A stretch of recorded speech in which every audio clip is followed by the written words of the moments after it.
गोंदिया पोलिसांची धडाकेबाज कारवाई. ॲल्युमिनियम तार चोरी करणाऱ्या आंतरजिल्हा टोळीचा पर्दाफाश. गोंदिया जिल्ह्यात गेल्या काही दिवसांपासून विजेच्या तारांची चोरी करणाऱ्या टोळीने धुमाकूळ घातला होता. मात्र स्थानिक गुन्हे शाखा LCB आणि गोंदिया पोलिसांनी अत्यंत चाणाक्षपणे तपास करत या टोळीच्या मुसक्या आवळल्या आहेत. पोलिसांच्या या तत्परतेमुळे तब्बल 6,87,200 रुपयांचा मुद्देमाल जप्त करण्यात आले असून चोरी गेलेल्या 3,300 मीटर लांबीच्या तारा हस्तगत केल्या आहेत. 16 जून रोजी MSEDCLच्या वतीने आमगाव पोलीस ठाण्यात चोरीची तक्रार दाखल झाली होती. प्रकरणाचे गांभीर्य ओळखून पोलीस अधीक्षक श्री गोरख भामरे आणि अप्पर पोलीस अधीक्षक श्री अभय डोंगरे यांच्या मार्गदर्शनाखाली स्थानिक गुन्हे शाखेने तांत्रिक तपासाची चक्रे फिरवली. तपासादरम्यान मिळालेल्या गुप्त माहितीच्या आधारे पोलिसांनी संशयित आरोपींना ताब्यात घेऊन विचारपूस केली असता या मोठ्या रॅकेटचा खुलासा झाला.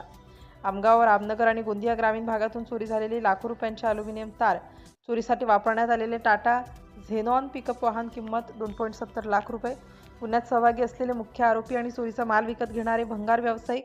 तपास पथकाचे कौतुक. ही क्लिष्ट केस अवघ्या काही दिवसात तपासाला लावून आरोपींनी बेड्या ठोकल्याबद्दल गोंदिया पोलिसांचे सर्वत्र कौतुक होत आहे.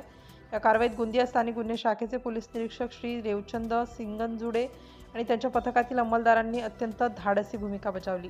पोलिसांच्या या कारवाईमुळे महावितरणचे मोठे नुकसान टळले असून गुन्हेगारांमध्ये भीतीचे वातावरण पसरले आहे. गोंदिया पोलिसांच्या या सिंगम स्टाईल कामगिरीला सॅल्यूट. सिटी इंडिया न्यूजसाठी गोंदिया जिल्हा उपसंपादक अनिल ढोलवार.